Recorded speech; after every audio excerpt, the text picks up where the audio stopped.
Aspek terkait sistem agraria di Indonesia, termasuk hak atas tanah diatur oleh Undang-Undang Nomor 5 Tahun 1960 tentang Peraturan Dasar Pokok-Pokok Agraria.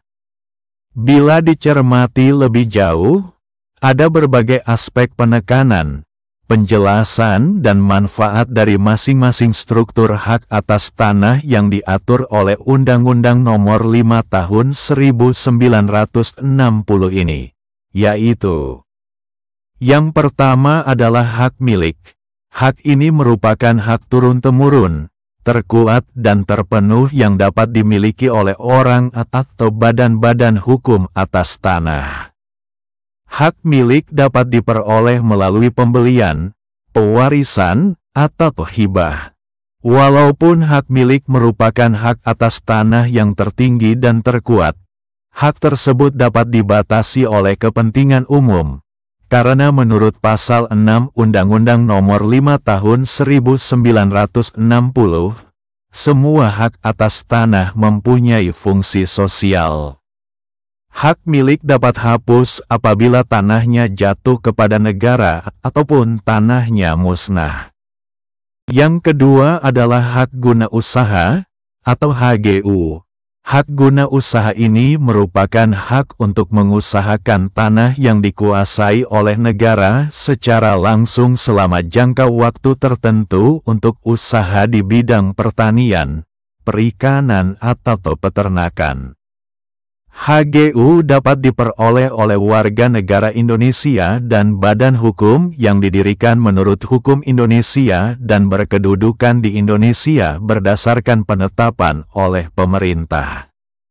Yang ketiga adalah hak pakai. Hak ini adalah hak untuk menggunakan dan strip atau memungut hasil dari tanah yang dikuasai langsung oleh negara atau tanah milik orang lain yang memberi wewenang dan kewajiban yang ditentukan dalam keputusan pemberiannya oleh pejabat yang berwenang memberikannya atau dalam perjanjian dengan pemilik tanahnya, yang bukan merupakan perjanjian sewa-menyewa atau perjanjian pengolahan tanah. Hak pakai dapat diberikan untuk jangka waktu tertentu ataupun selama tanahnya dipergunakan untuk keperluan tertentu dan dapat diikuti dengan pembayaran, pemberian jasa atau imbal balik tertentu ataupun secara cuma-cuma. Kemudian hak pakai ini dapat diberikan kepada warga negara Indonesia, warga negara asing yang berkedudukan di Indonesia, Badan Hukum Indonesia ataupun badan hukum asing yang memiliki perwakilan di Indonesia. Yang keempat adalah hak membuka tanah dan memungut hasil hutan. Hak ini hanya dapat dimiliki oleh warga negara Indonesia dan diatur dengan peraturan pemerintah.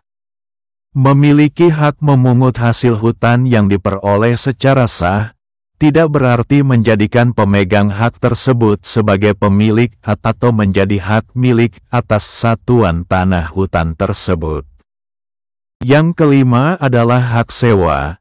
Hak yang menjelaskan hak sewa untuk bangunan sebagai hak untuk menggunakan tanah milik orang lain dengan membayar uang sewa yang dibuktikan dengan suatu perjanjian. Hak sewa ini dapat diberikan untuk seluruh perorangan, baik WNI maupun WNA, dan juga untuk seluruh badan hukum. Yang keenam adalah hak guna bangunan, atau HGB.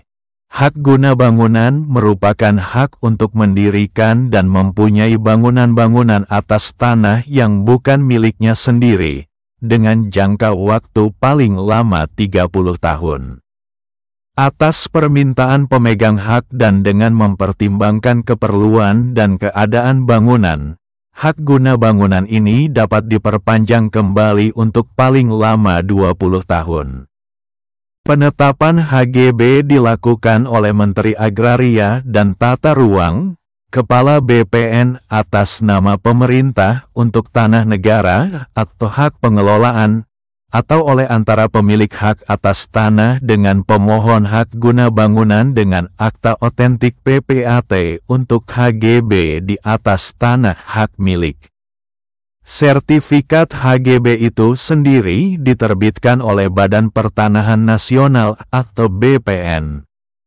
Selain keenam hak atas tanah tersebut, di dalam Undang-Undang Nomor 5 Tahun 1960 tentang Peraturan Dasar Pokok-Pokok Agraria juga mengenal hak lainnya, seperti hak guna air, pemeliharaan dan penangkapan ikan, hak guna ruang angkasa, hak-hak tanah untuk keperluan suci dan sosial. Penting diketahui, selain hak yang sudah diuraikan sebelumnya, Undang-Undang Agraria juga menjamin pelaksanaan atas hak-hak lain yang telah dikenal sebelumnya selama hak atas tanah tersebut tidak bertentangan dengan undang-undang tersebut. Demikian, salam dari Hasudungan Silaen, praktisi hukum yang berkantor dan berpraktek di Kota Medan, Provinsi Sumatera Utara. Horas, dan sampai jumpa.